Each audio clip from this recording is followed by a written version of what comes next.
Good evening, Campbells, and welcome back. I'm Joshua Davis. And I'm Abby DeBoer. This is Campbell Now. The daily amount of COVID cases in North Carolina continues to go down.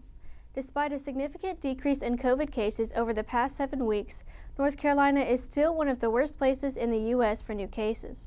North Carolina is above the national average of COVID cases. The state reports that they are averaging about 30 cases per 100,000 residents. The national average is at 21 new cases per day per 100,000 residents. Only South Carolina, New York, New Jersey, and Rhode Island are averaging more cases per day.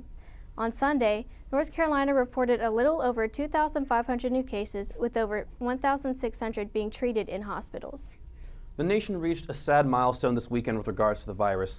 More than 500,000 people have now died from the disease. On the other hand, the number of new cases is down substantially since the peak in January. On Wednesday, Senate Bill 37 passed the House. This bill would require schools across North Carolina to reopen their classrooms to students who want the option of in-person learning during the pandemic. The bill is now on the way to Governor Cooper, who also wants school districts to get the students back into classrooms. Governor Cooper has 10 days after receiving the bill to sign it or veto it before it becomes law without his signature. The state of Texas is dealing with the harsh conditions created by the cold weather. At least 26 people have died across the state of Texas due to the cold weather and the resulting shortages of power and water. Many people lost power for several days and had to find creative ways to stay warm. The city of Dallas experienced record lows not seen since 1989. The cold weather down south has also caused thousands of homes to be without water due to frozen pipes, and many Texans currently don't have safe water to drink. People have been forced to boil the snow outside as an alternative to get clean water. Bottles of water have been distributed by helicopters and airplanes across the state, and Texas Senator Ted Cruz returned Thursday from his weekend with his family in Cancun. The senator issued an apology for being away while his state was dealing with the emergency. The U.S. has rejoined the Paris Climate Agreement.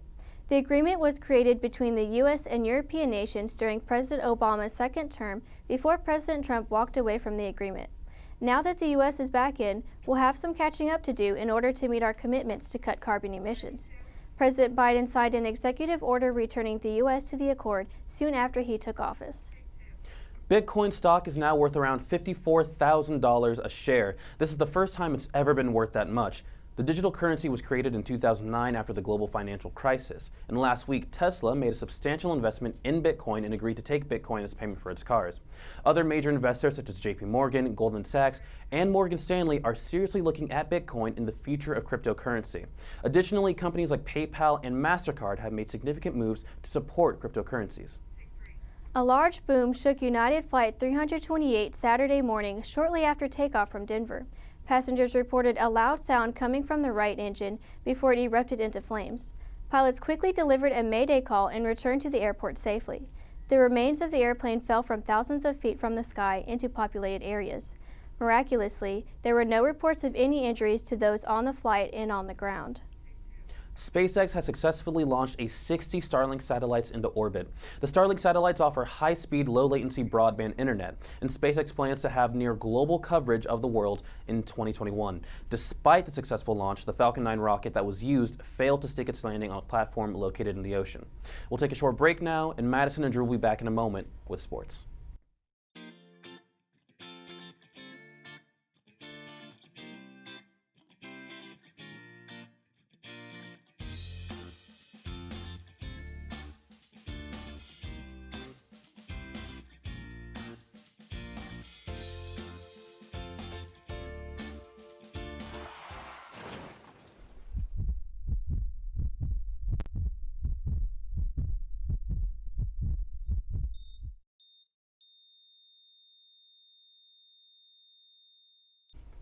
Welcome back, Campbells. I'm Drew Ellis. And I'm Madison Thompson. It was a busy weekend in the Creek with many sports back in action.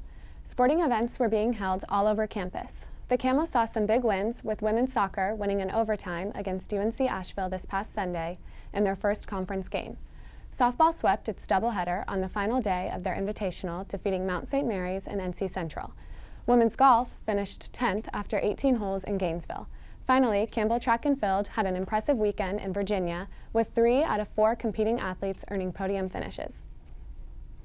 Campbell's baseball team faced off against Liberty University in a 3-game series this weekend. The Campbells won 2 out of the 3 games, with Game 2 being their best winning score with 17-3. Junior Zach Williams and senior Colin Wolf both had RBIs, and senior Matthew Christian added another 3. This is the largest win margin the men have had since their 14-run win over Charleston Southern on May 23, 2019. Good job, gentlemen. Based on the luck of your game next week, Friday against Dayton at 5 p.m. right here in Buies Creek. In other sports news, a lot has happened in college basketball for Week 13. Madison, who do you have as your team of the week? My team of the week was the Michigan Wolverines. They had a huge win over Ohio State, shooting better than 53% from the field and nearly 48% from three-point range. Hunter Dickinson was once again dominant in the second half, scoring nearly 16 points in just the final 20 minutes. Who was yours? For me, I had the Kansas Jayhawks. They knocked off the 15th ranked Texas Tech Red Raiders. They only had 8 players that played in the game, but all of their starters scored in double digits. This week had a lot of other special performances. However, which player impressed you the most this week, Madison? The player that impressed me the most was Noah Williams from Washington State. He set career highs in their back-to-back wins over Cal and Stanford. On Thursday, he finished with 32 points, 9 rebounds, and 7 assists over the Golden Bears. And on Saturday, he led Washington to a win in triple overtime over Stanford.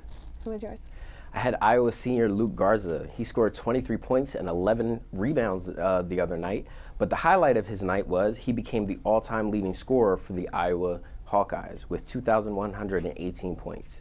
He's currently ranked as the #1 player in the country, so hopefully he does well on draft night.